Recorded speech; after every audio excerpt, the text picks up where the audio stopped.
nos quejamos de que es una empresa, ¿no es cierto?, los costos son demasiado grandes y el nivel de margen es muy pequeño, donde el factor de productividad puede verse afectado por múltiples variables. Por ejemplo, voy a entrar a construir, si tengo a toda mi gente y mi cliente me pide una certificación X que alguien se lo olvidó obtener y no somos capaces de llegar, ¿no es cierto?, y poder entrar al tiro y tenemos que esperar 3, 4, 5 días, 6 días por la certificación antes de que nuestra gente pueda entrar a la obra.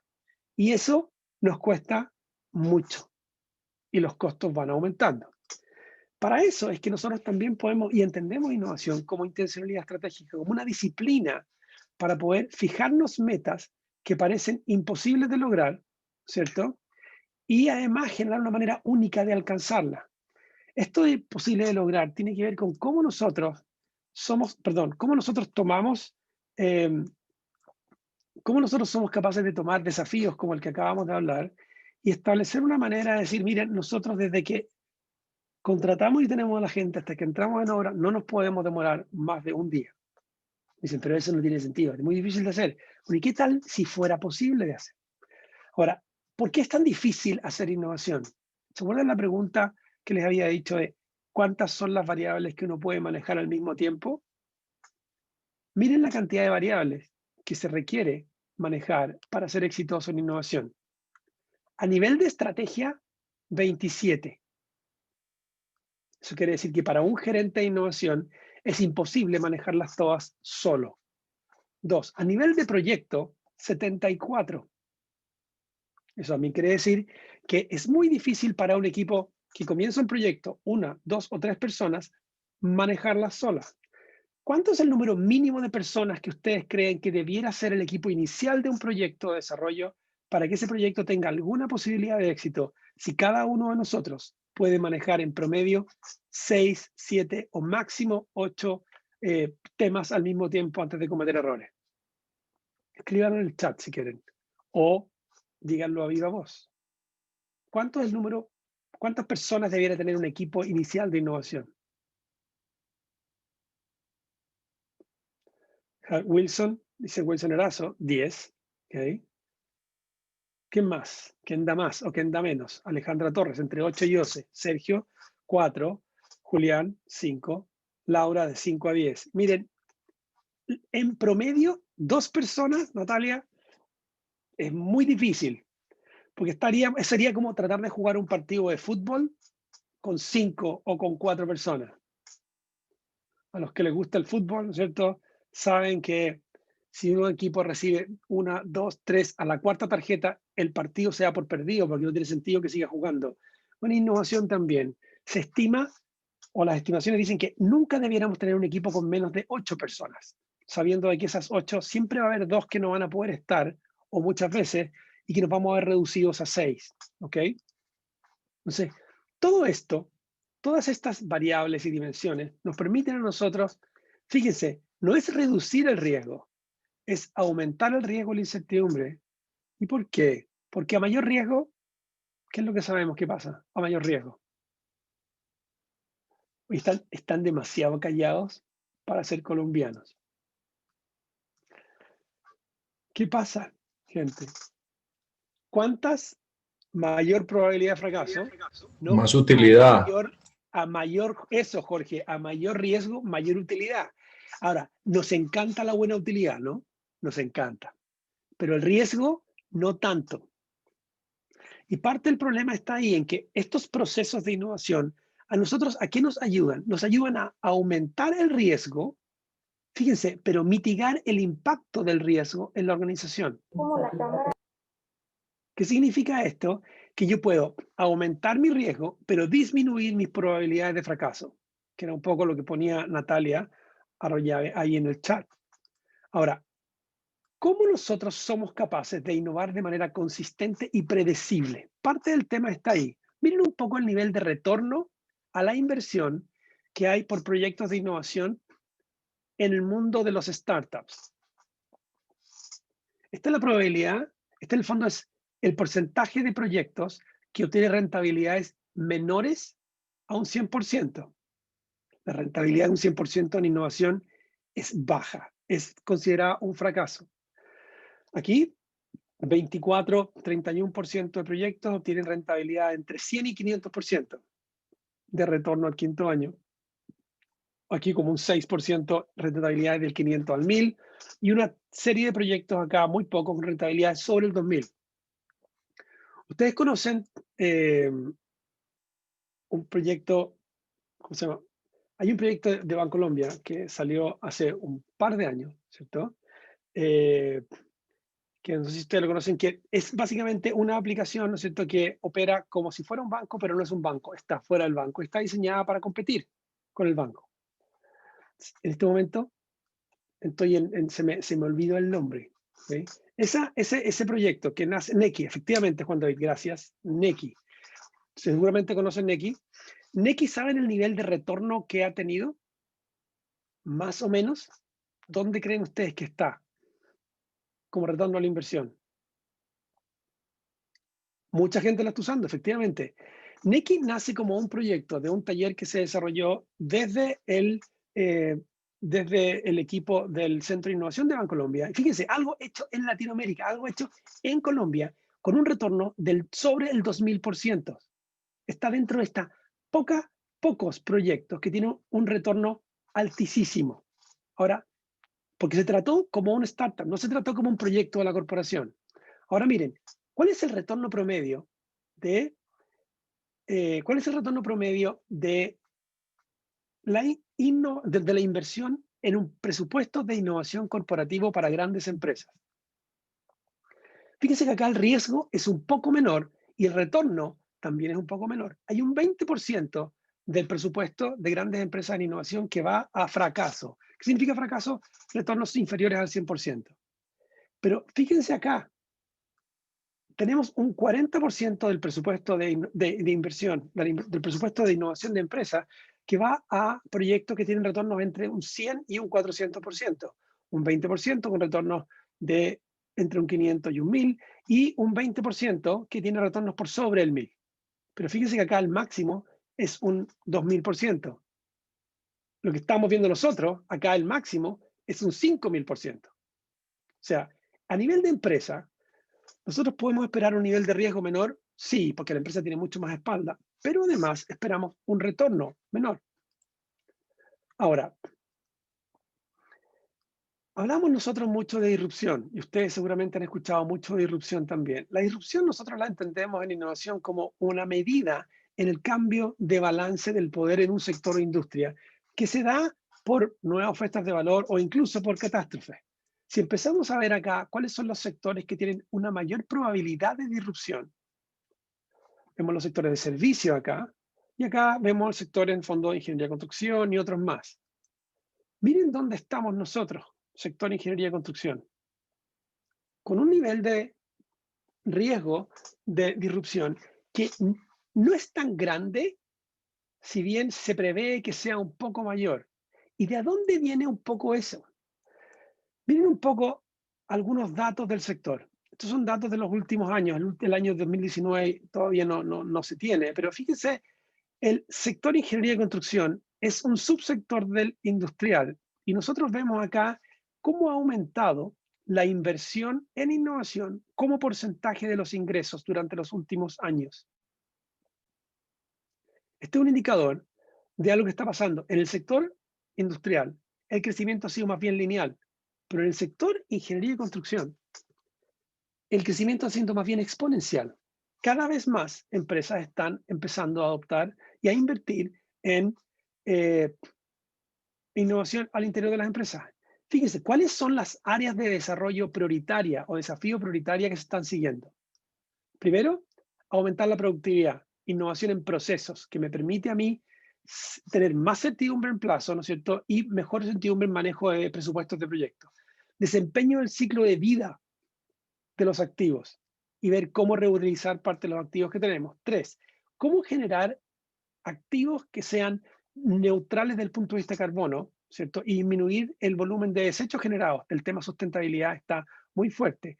Como desde el punto de vista de costo, ¿no es cierto? Generar infraestructura y edificios de viviendas de alta calidad a precios que sean asequibles, más baratos. ¿Cómo nosotros generar una mayor resiliencia frente a desastres? ¿Cómo tener una mayor flexibilidad y calidad de vida, ¿cierto? De nuestra infraestructura, sobre todo de la vista a usuarios finales. ¿Qué más? Empezamos a ver acá, ¿cierto? Que los focos de innovación están en torno a tecnologías, herramientas y materiales, nuevas maneras de construir, nuevas maneras de construir en términos de estos dos.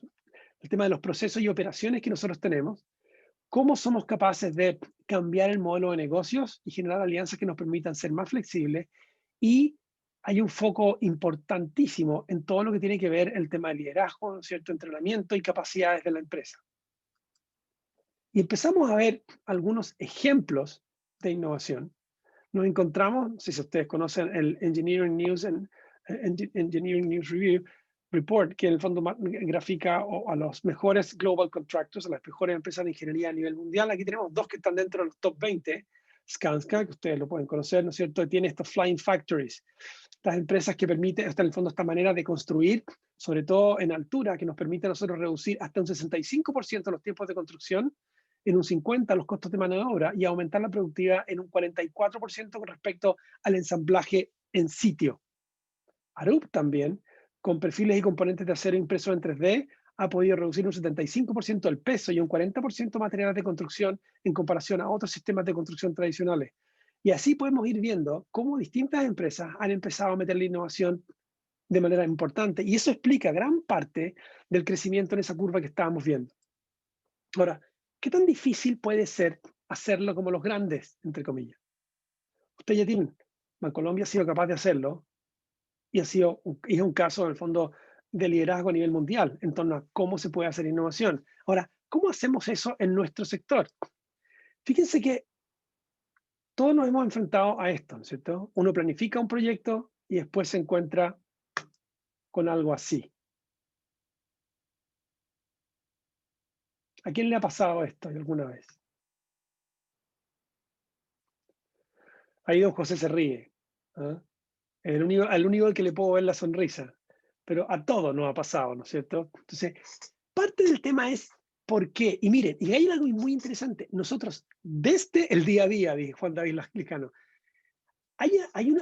para ustedes como sector de la construcción, tienen un beneficio respecto de otros sectores.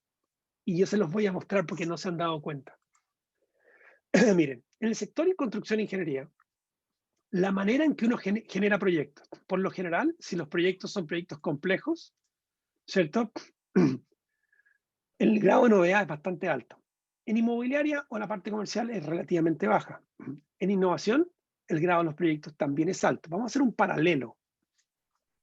El nivel de incertidumbre, ambigüedad y riesgo de proyectos de ingeniería y construcción es relativamente alto cuando son proyectos complejos, no tan alto cuando son, en el fondo, inmobiliarios. En caso de innovación, es bastante alto. El efecto de detección tardía de errores. ¿Qué pasa si ustedes se equivocan o se demoran en identificar un error que cometió alguien en un proyecto? Resolver el mismo problema, a medida que pasa el tiempo, ¿no es cierto?, nos está costando cada vez más. En innovación pasa exactamente lo mismo. Y además, ustedes tienen, la única diferencia que ustedes están mejor, que ustedes tienen una alta probabilidad de reutilizar maquinaria y tecnología disponible, pero en innovación por lo general no tanto. Miren un poco, esto seguramente es común a todos ustedes. Esta es una gráfica, es como un laberinto que arranca y solo se cuenta bien adelante el proceso y ve, más o menos, Sergio. Mire, ¿qué tenemos acá? El tiempo de desarrollo del proyecto, ¿cierto? A medida que el tiempo avanza, nuestra habilidad para influenciar costos de construcción va bajando a medida que pasamos del plan conceptual, ¿no es cierto?, al estudio de factibilidad, al diseño de ingeniería, adquisiciones, y una vez que empezamos a gestionar ya no podemos hacer mucho más. Y los costos de construcción suben así. ¿Y por qué suben así? Porque acá nos empezamos a encontrar con imprevistos, ¿no? Miren la misma curva en proyectos de innovación.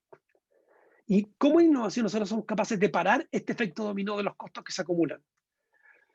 Por una parte tenemos que las posibilidades de influenciar resultados y hacer cambio en un proyecto también van bajando de manera bastante similar a los proyectos de ingeniería y construcción. Y la ejecución del proyecto, en términos de el problema que identificamos, es bastante parecida en términos generales, o así era antes. ¿Qué empieza a pasar? El perfil de descubrimiento de problemas aumenta al final, cuando uno hace las cosas mal. Y a medida que pasa esto, el costo promedio de resolver el mismo problema también aumenta, como a ustedes mismos en el fondo les pasa en sus proyectos. Y cuando esto sucede, hay que meterle mucho más al perfil el PF, en el fondo, el factor de productividad. Hay que meter mucha más gente o más horas para poder resolver. Sin embargo, esto sucede, ¿no es cierto?, cuando nosotros tenemos menores posibilidades de hacer cambios. O sea, ¿qué es lo que se ha hecho desde el punto de vista de procesos de innovación para resolver el tema? Se ha hecho lo siguiente, que el perfil de descubrimiento de problemas lo tratamos de adelantar. ¿Cómo? Tratamos de encontrar todos, planificar, no para desarrollo, tratamos de planificar para incertidumbre y tratamos de hacer una previsión de cuáles son todos los tipos de problemas que van a salir antes de comenzar el proyecto. Y uno empieza a tratar de identificar problemas lo más temprano posible, al mismo tiempo que está desarrollando. Entonces, ¿qué sucede cuando pasa eso? Que el perfil de actividad de gestión no se carga tanto atrás y todas esas horas que le ponemos atrás las metemos un poco más adelante. ¿Qué logramos con eso? ¿Dónde está el ahorro? En que el costo de resolver los problemas disminuye mucho. Entonces, ¿qué tenemos nosotros? Tenemos primero, hacemos un control de riesgo e incertidumbre ex ante.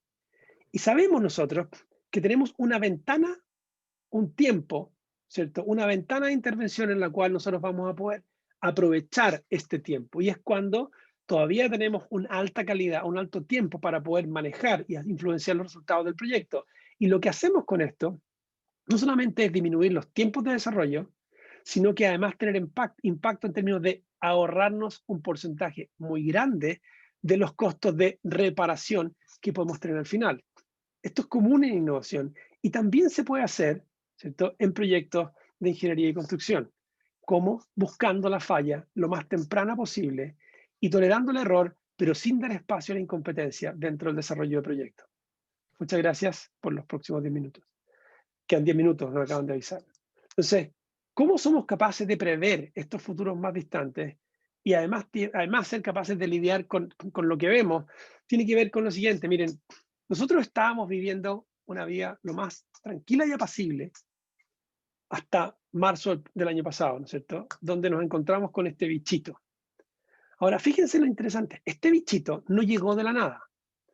Nos dice, en el fondo, nos generó a nosotros un vaivén bastante grande, y muchas empresas, muchas personas no han podido lidiar bien con esto, porque básicamente nunca hemos sido entrenados para lidiar con esto. Entonces, ¿qué nos pasó? Nos pasó que nosotros estábamos en un momento, o estamos en un momento, y el futuro que se nos va a volver disponible va a depender de cómo seamos capaces de gestionarnos. Entonces, la pregunta, en el fondo, es cómo lograr que nosotros podamos hacer la mejor, que nuestro equipo pueda hacer la mejor música posible, cómo lograr poder desempeñarnos lo mejor posible en este ambiente. Y acá hay un tema, miren, este es una slide de un estudio que desarrollamos con todas las empresas del sector eléctrico en Chile, viendo cuáles eran los distintos temas que habían salido como resultado de la pandemia y qué había, aquí bajito, qué había hecho que algunas respondieran mejor o peor que otras. Y la respuesta que tuvimos fue un poco la siguiente. Miren, hay 5 factores que hacen que una empresa pueda hacerse un poco a prueba de futuro. Primeras 2, que actúe en consistencia con sus valores y su misión. ¿Por qué? Porque aquellas empresas que tuvieron una acción en consistencia con valores, sus valores y su misión, fueron empresas en que sus trabajadores se cuadraron con todo lo que la alta gerencia dijo, porque se sintieron protegidos. Es que en esos días me escribió Felipe, me llamó por teléfono y me dijo que Por favor, apagar el micrófono. O nos vamos a enterar de todo lo que le dijo cuando lo llamó por teléfono. Miren, la segunda tiene que ver con esto, con cómo nosotros somos capaces de tener una dinámica de trabajo bajo incertidumbre. Empresas que están acostumbradas a estar trabajando apagando incendios o que pueden instalar capacidades de innovación para poder tener una dinámica de trabajo bajo incertidumbre, 1, y aprender a gestionar la falla y el error, 2, son empresas mucho más resilientes frente a lo que tienen que hacer. Y por último, anticipación digital. Entonces, ¿qué es lo que nosotros vemos, ¿cierto? Aquí como manera de poder resolver? ¿Cuáles son las cosas que nosotros nos permiten poder tener una mejor manera de poder trabajar en torno a esta incertidumbre?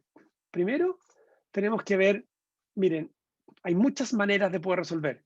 Si nosotros vemos acá cuáles son de todo esto, las distintas maneras, ¿te acuerdas? Tenemos el plan inicial y nuestra realidad, de poder resolver mejor en estos momentos que son los más difíciles. ¿Qué tenemos? Hay muchos procesos desde donde podemos escoger. Nosotros con el equipo de desarrollo de Yuken. Yuken es un laboratorio de investigación-acción, ¿ok? Y trabajamos con empresas, no, pero nos dedicamos a hacer investigación-acción más que nada. Tomamos todos esos 30 procesos y generamos un metaproceso. Y este metaproceso está disponible gratuito arriba en internet para que ustedes lleguen, lo usen, hagan todo lo que necesiten con él. Básicamente dice, mira, el proceso tiene todas las etapas, están creadas en base al proceso, a los 30 procesos anteriores que vemos, y está hecho para que aquí al principio, en el descubrimiento del espacio de problema, podamos identificar todos aquellos problemas que podemos llegar a tener. Luego, podamos generar alternativas de cómo resolver esos problemas. Y luego comencemos el desarrollo del proyecto. De la tarea 1 a la 41, no se gasta más del 5 a 10% del presupuesto de un proyecto. Toda la inversión viene después. Porque uno tiene que invertir sobre seguro, ¿ok? No sobre supuestos. Entonces, esta manera de gestionar riesgo, incertidumbre, ambigüedad y complejidad tiene que ver con que generamos dentro de nuestros equipos capacidad para tolerar la frustración, colaborar y comunicarse de la mejor manera posible. Y miren, ¿qué ven ustedes acá? Esta es una pregunta irrelevante. Yo voy a estar terminando ahora dentro de poco. ¿Qué es lo que ustedes ven en esta imagen? Sergio dice una estrella, dice Catalina, ¿cierto? Fíjense que qué porcentaje del área de la estrella está dibujada aquí. Paula León, pilares, bien, 5 Pacman, ¿ok? ¿Qué porcentaje del área de la estrella está dibujada aquí? A Laura le gusta la pizza. 0 dice, ¿cierto? ¿Y por qué vemos estrella? Vemos estrella porque cada uno de nosotros ve la realidad de maneras distintas. Y esa manera distinta de ver la realidad a veces distorsiona el cómo entendemos los problemas. Esta es otra cosa que afecta el cómo nosotros, la posibilidad que tenemos de desarrollar cometiendo o sin cometer errores. ¿Y el por qué? Porque miren, la capacidad que nosotros tenemos de ser buenos desde un punto de vista técnico como ingenieros está mandada por nuestras competencias socioemocionales. Miren, yo soy un ingeniero, hice mi doctorado en ingeniería en el MIT. No puede haber nada más duro y menos emocional que eso, ¿ok? Pero una de las cosas que aprendí haciendo investigación es que nuestro desempeño técnico, y ustedes pueden verlo, se ve mandatado por las competencias socioemocionales que tenemos. Y es por esto que, desde el punto de vista de equipos de desarrollo, nosotros tenemos que, primero, evitar que la persona de mayor rango en la organización sea la que decida y tome decisiones en momentos de alto riesgo, incertidumbre y ambigüedad. Tenemos que tratar de ser más bien un entrenador y no tanto un jefe en estos ambientes. Y además, tomar decisiones basadas en evidencia, sobre todo en torno a los equipos. Porque gran parte, ley de la clausura, efectivamente, porque gran parte de lo que nosotros estamos viendo hoy en día con efectividad de equipos de desarrollo es que la diversidad es altamente importante. Diversidad en capacidades, diversidad en manejo de incertidumbre, diversidad en manejo y tolerancia al riesgo, diversidad en herramientas que puedo ocupar y además diversidad en manejar paradojas y de poder haber tenido la experiencia de manejarnos en ambientes adversos. Porque la gente que tiene una mayor capacidad o ha tenido una mayor capacidad de manejarse en ambientes adversos son personas que cuando se revienta una crisis se comportan mejor, no se asustan, no se congelan, tienen mayor capacidad de toma de decisiones. Y en base a eso es que lo que hemos aprendido es que uno es capaz de tomar mejores decisiones y tener mejores proyectos con equipos que son más diversos en términos de conocimiento técnico. 1, 2, género, que para el sector de innovación es un problema. un equipo inicial de un proyecto debiera tener no menos de 6 personas, ojalá 8, y ojalá 3 hombres y 3 mujeres. No por un tema de paridad de género, porque sea justo, que puede ser un tema, sino porque es lo mejor, porque hombres y mujeres somos complementarios y cuando trabajamos bajo presión, nos complementamos aún más. 3, diversidad en áreas de desempeño. Lo peor que uno puede hacer, trabajar la gente de ingeniería con la gente de planificación aparte. Equipos integrados reducen mucho el ir y venir de discusiones, de preguntas, de errores, etc. Diversidad en experiencia y diversidad en tolerancia al riesgo, disposición a ser creativo, capacidad analítica, capacidad imaginativa, capacidad de colaboración y capacidad de implementación. Miren, estas cosas que estamos hablando son críticas para que nosotros seamos capaces de poder crear un futuro, tener un mejor futuro disponible. Lo principal, y con esto termino, lo principal de todo esto es que nosotros entendamos que cualquier cosa que hagamos requiere de un equipo un equipo rugby, porque esto es bastante común entre los rugbyistas, con capacidades y competencias complementarias, pero con visión y responsabilidades compartidas. Parte crítica acá es tener visión y responsabilidades compartidas. Una de las cosas que se ha aprendido en el tema de innovación, sobre todo desde el punto de vista que la innovación es la ciencia de inventar lo imposible y de inventar un poco el futuro, es que la responsabilidad en un equipo de innovación es compartida, el liderazgo en un equipo de innovación es rotativo, porque uno va pasando por distintos tipos de problemas a lo largo de distintas fases de desarrollo. No sé si alguien quiere hacer, tenemos tiempo para alguna pregunta.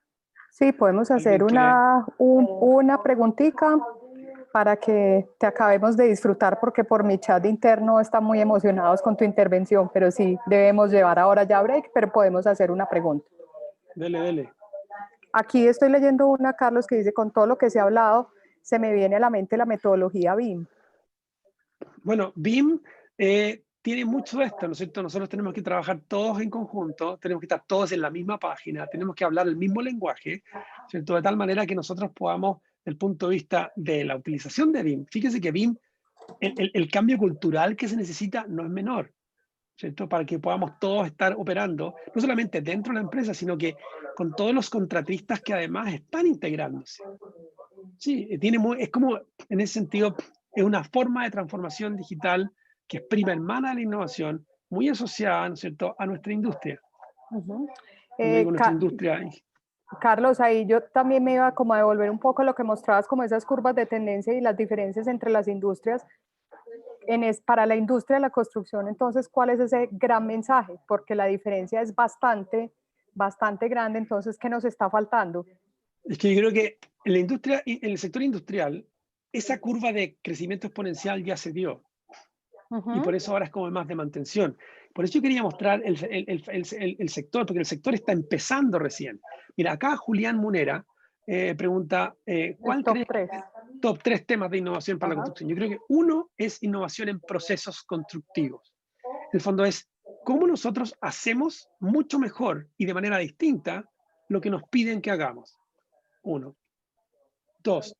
Capacidades de los equipos. ¿Cómo nosotros generamos capacidades para que la gente sea capaz, ¿no es cierto?, de poder manejarse mejor en ambientes inciertos, riesgosos y ambiguos, sin delegar hacia arriba?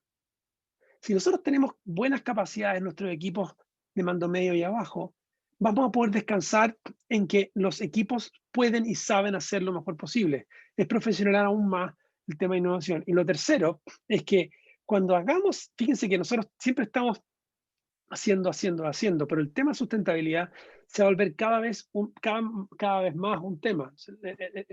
El tercer tema, yo diría, es cómo nosotros generamos una manera de construir que sea lo más carbon negative posible, sabiendo que el cemento en sí, ¿no es cierto?, es un tema no menor, no muy amigable desde el punto de vista ambiental, porque ese va a ser un tema en el futuro también. Si hay alguna Carlos, otra pregunta. Pues lo que me están pidiendo aquí es mucho por el interno, es que te volvamos a tener. Entonces creo que vamos a quedar en deuda después con este espacio. Entonces, yo les prometo aquí Listo. públicamente que vamos a volver a conversar con Carlos para tenerlo con nosotros. Carlos, muchísimas gracias. De verdad que hemos disfrutado mucho ese espacio. Si ves el chat, mucho de lo que dice ahí de tu charla, pero también lo que me están escribiendo a mí internamente, pues nos lleva para decir que fue excelente y que necesitamos también seguir aprendiendo sobre esto. Muchísimas gracias a todos y entonces aquí aprovechen, les muestro el detrás de cámaras de Construverde y nos vemos entonces ahorita en el salón principal después de un descanso. Mil gracias. Gracias, Ana María, que estén muy bien. Gracias a todos por la participación. Disfruten de todo lo bueno que tiene su país, que lo echamos mucho de menos con esto no poder viajar. Muchas gracias, Carlos. Carlos, Muchas gracias. Que gracias. estén muy bien. Gracias. Hasta Bueno, luego. que estén Chao. bien. Estén muy bien. Hasta luego. Chao, adiós. Muchas gracias.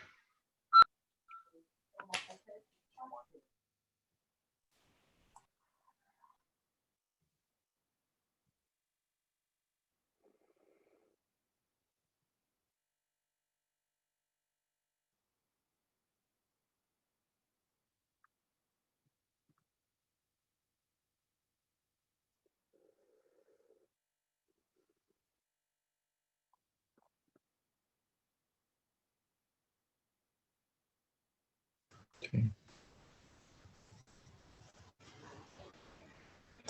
Voy a parar de grabar, Jorge.